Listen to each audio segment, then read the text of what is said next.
بڑا فتنہ یہاں سے بھی ہوا مولوی قاسم نانوتوی صاحب کی کتاب سے کہ انہوں نے یہ بھی لکھا کہ بالفرض بعد زمانے نبی کے اگر کوئی دوسرا نبی پیدا ہو گیا تو حضور کے خاتم النبیین ہونے میں کوئی فرق نہیں آئے گا.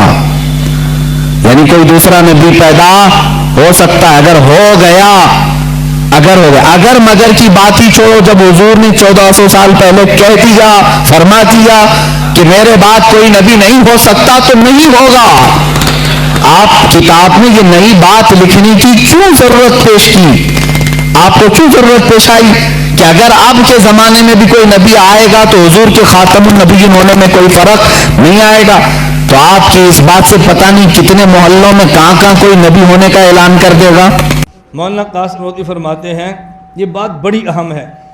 ما کان محمد ابا احد من رجالکم ولکن رسول اللہ و خاتم النبیین. اس آیت میں اللہ نے اپنے پیغمبر کی مدح فرمائی ہے اور مقام مدح پہ فرمایا خاتم النبیین. اب اگر آپ خاتم النبیین کا معنی کرتے ہو کہ آپ آخری نبی ہیں تو یہ آپ کی مدح نہیں ہے. کیوں؟ تقدم اور تأخر میں بالذات کوئی وجہ فضیلت نہیں ہوتی کہ بعد والا افضل ہے یا پہلے والا افضل ہے. پہلے یا بعد میں آنا اس میں کوئی وجہ فضیلت نہیں. کوئی اور وجہ ہو تو پھر افضل بنے. حضرت صدیق اکبر پہلے خلیفہ ہیں، علی المرتضیٰ آخری خلیفہ ہیں، تو خاتم الخلفاء افضل ہیں یا اول خلفاء افضل ہیں؟ اول. نماز پڑھیں تو ایک صف اول ہے ایک صف آخر ہے. صف اول افضل ہے صف آخر افضل ہے. تو خاتم النبیین حضور کی فضیلت کیسے بن گئی؟ اب مولانا قاسم نانوتوی فرماتے ہیں کہ خاتمیت ایک جنس ہے. اس کی ایک نوع خاتمیت زمانیہ ہے اور ایک اس کی نوع خاتمیت ذاتیہ ہے. خاتمیت زمانیہ کا معنی یہ ہے آپ کا آخری زمانہ ہے، آپ کے بعد کسی زمانے میں کوئی نیا نبی نہیں آئے گا. اب بتاؤ ختم نبوت زمانی کا انکار کیا یا نہیں؟ بولو کیا ہے نا. خاتمیت کون سی ہے؟ زمانیہ. آپ آخری نبی ہیں، آپ کے بعد کوئی نبی نہیں آئے گا. اور خاتمیت کی ایک نوع ہے خاتمیت ذاتیہ. دنیا میں یہ چیزیں ہوتی ہیں ایک ذاتی ہوتی ہے ایک عرضی ہوتی ہے. کسی کی ذاتی چیز وہ ہوتی ہے جو اس کو بلا واسطہ ملے اور کسی کی عرضی وہ ہوتی ہے کہ جو بال واسطہ ملے. سورج روشن ہوتا ہے تو زمین روشن ہوتی ہے، تو سورج کی روشنی بلا واسطہ ہے اور زمین کی روشنی بواسطہ سورج ہے. ہم کہیں گے سورج کی روشنی ذاتی ہے اور زمین کی روشنی عرضی ہے. اور ذاتی اور عرضی ما بالذات اور ما بالعرض، اس کا ضابطہ یہ ہے کہ جو چیز ذاتی ہو یا ما بالذات ہو وہ چیز جہاں سے شروع ہوتی ہے وہیں جا کے ختم ہوتی ہے. میں یا ٹارچ جلاؤں اور اس سے روشنی نکلے اور دیوار پہ گرے، اب جب میں ٹارچ بند کروں گا تو روشنی واپس ٹارچ کے اندر بند ہو جائے گی. یہ ٹارچ سے نکلی ہے اور ٹارچ کے اندر آ کر ختم ہو گئی ہے. سورج سے روشنی نکلتی ہے اور رات میں سورج میں واپس چلی جاتی ہے. ہمارے پیغمبر کی نبوت ذاتی ہے اور باقی انبیاء کی نبوت عرضی ہے. حضور کی نبوت بلا واسطہ ہے اور باقی انبیاء کی نبوت بال واسطہ ہے. میں اب اس پہ دلائل نہیں دے رہا. مولانا نانوتوی نے تحذیر الناس میں اس پر 5 دلائل پیش فرمائے ہیں. ہمارے نبی کی نبوت ذاتی ہے اور باقی انبیاء کی نبوت عرضی ہے. ایک دلیل وَإِذْ أَخَذَ اللَّهُ مِيثَاقَ النَّبِيِّينَ قرآن کریم میں ہے، نبیوں سے وعدہ لیا. پھر فرمایا ثُمَّ جَاءَكُمْ رَسُولٌ مُصَدِّقٌ لِمَا مَعَكُمْ لَتُؤْمِنُنَّ بِهِ. تم نے اس کا کلمہ پڑھا ہے، تم نے کلمہ پڑھنا ہے تو جو کلمہ پڑھے اس کا کلمہ بالعرض ہوتا ہے اور جس کا پڑھے اس کا کلمہ بالذات ہوتا ہے. جس پر ایمان لائیں اس کا ایمان اصل ہوتا ہے اور جو ایمان لے اس کا ایمان نسل ہوتا ہے. یہ مولانا نے ایک دلیل، میں اس کو نہیں چھیڑ رہا، پھر دلیل پھیل جاتی ہے. میں عرض کر رہا ہوں وہ فرماتے ہیں حضور کی نبوت ذاتی ہے، باقی انبیاء کی نبوت عرضی ہے. اور ما بالذات ذات سے شروع ہوتی ہے ذات پہ ختم ہوتی ہے. حضور کی نبوت حضور سے شروع ہے حضور پہ ختم ہے. خاتمیت ذاتیہ کا معنی یہ ہے ہمارے ہاں نبوت چلی بھی حضور سے ہے ختم بھی حضور پر ہے. چلی بھی حضور پر ہے ختم بھی. تو خاتمیت جنس ہے. اس کی ایک نوع خاتمیت زمانیہ اور ایک نوع خاتمیت ذاتیہ. حضور کی نبوت خاتمیت ذاتیہ بھی ہے. ان کے بعد کسی زمانے میں کوئی نیا نبی نہیں آئے گا. لیکن اگر کوئی نبی آ بھی جائے وہ خاتمیت زمانیہ کے خلاف ہوگا، یہ بھی کفر ہے، لیکن خاتمیت ذاتی کے خلاف وہ پھر بھی نہیں ہوگا۔ آپ سمجھ آئی؟ حضور خاتم النبیین ہیں، اگر آپ کے بعد کسی زمانے میں کوئی نبی آ بھی جائے تو ختم نبوت میں فرق نہیں پڑتا۔ ختم نبوت سے مراد کیا ہے؟ ذاتی، یعنی آپ کی ذاتی نبوت پر فرق پھر بھی نہیں پڑے گا، آپ کا مقام اتنا ہے۔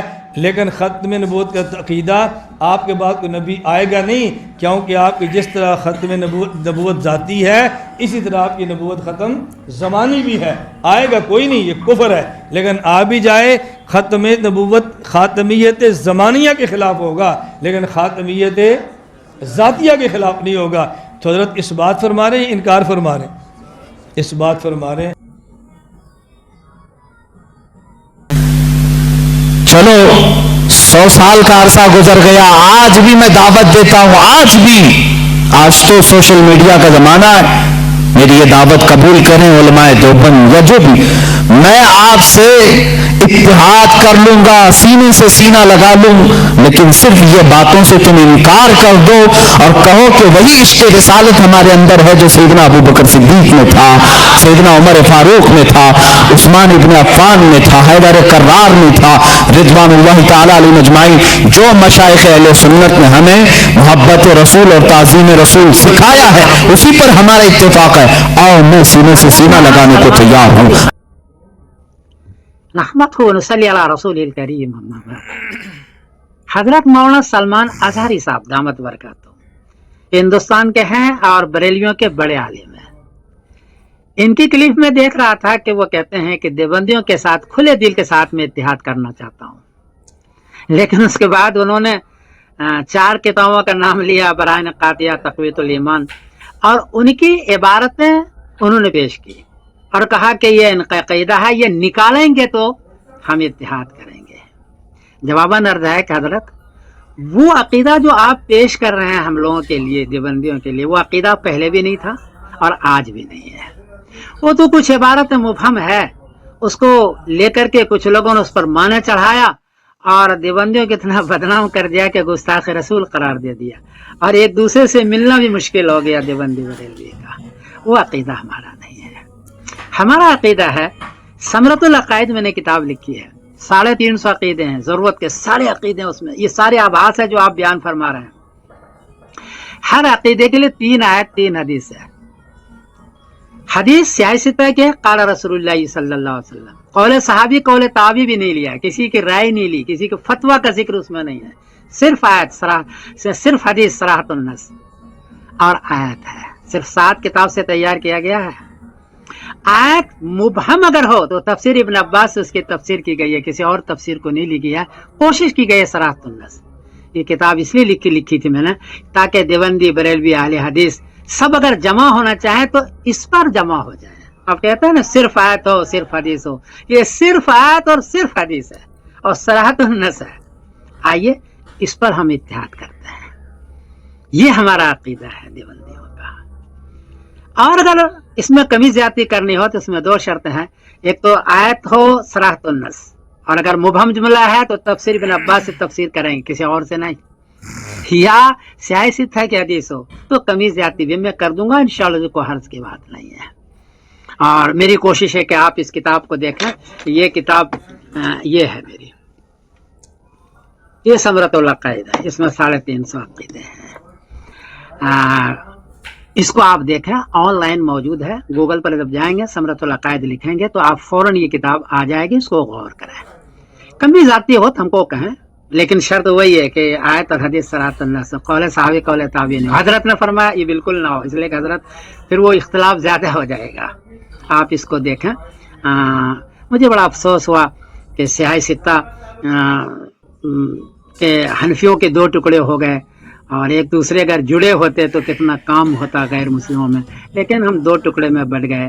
ابھی ڈاکٹر طاہر القادری صاحب دامت برکاتہم نے کہا تھا کہ ہم اتحاد کرتے، وہ بغیر شرط کے کہہ رہے تھے، مجھے بڑی خوشی ہوئی۔